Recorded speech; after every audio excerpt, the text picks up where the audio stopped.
Hi friends, ഇന്ന് നമ്മളെ വീഡിയോയിലൊരു simple മീൻ കറി റെസിപ്പിയാണ് കേട്ടോ. അപ്പോൾ നമ്മൾ ചട്ടി വെച്ചിട്ട് അതിലേക്ക് വെളിച്ചെണ്ണയാണ് ഒഴിച്ചത്. ചട്ടി ചൂടായാലേ നമ്മൾ അതിലേക്ക് വലിയ ഉള്ളിയും പിന്നെ ചെറിയ ഉള്ളിയും നമ്മൾ 2 ഉള്ളി ഇതിൽ ആഡ് ചെയ്യുന്നുണ്ട്. 2 ഉള്ളി ഇട്ടിട്ട് നന്നായി വാട്ടിയെടുക്കണം.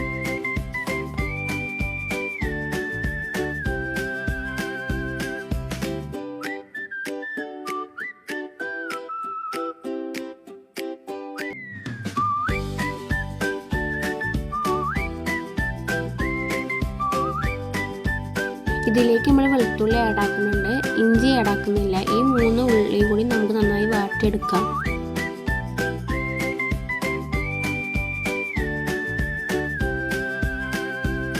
ഇത് 3 നന്നായി വാടിയ ശേഷം നമ്മൾ ഇതിലേക്ക് തക്കാളി ആഡ് ആക്കുന്നുണ്ട്.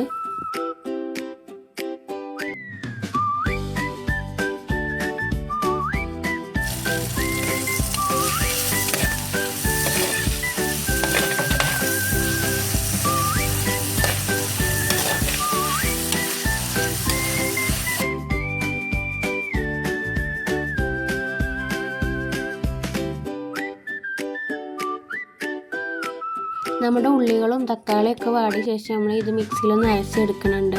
കുറച്ച് വെള്ളം ചേർത്ത് അരച്ചെടുക്കുന്നുണ്ട് കേട്ടോ. എന്നിട്ട് ഇതിൻ്റെ പച്ചമണം മാറുന്ന വരെ നമ്മളൊന്ന് വേവിക്കുക.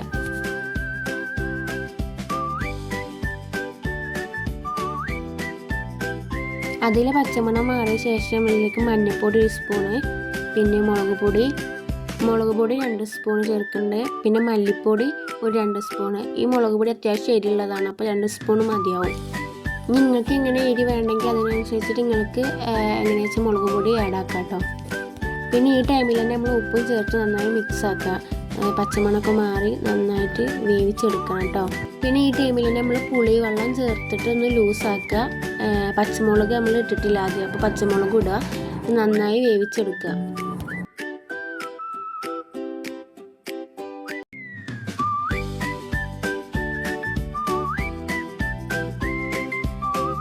ഈ കറി നന്നായി തിളക്കുമ്പോൾ ഇതിലേക്ക് മീൻ ആഡ് ആക്കാം കേട്ടോ. ഏത് മീനാണ് നമ്മൾ കറി വെക്കുന്നത് ആ മീൻ നമുക്ക് ഇതിലേക്ക് ആഡ് ആക്കാം. എന്നിട്ട് നന്നായി വേവിച്ചെടുക്കാം.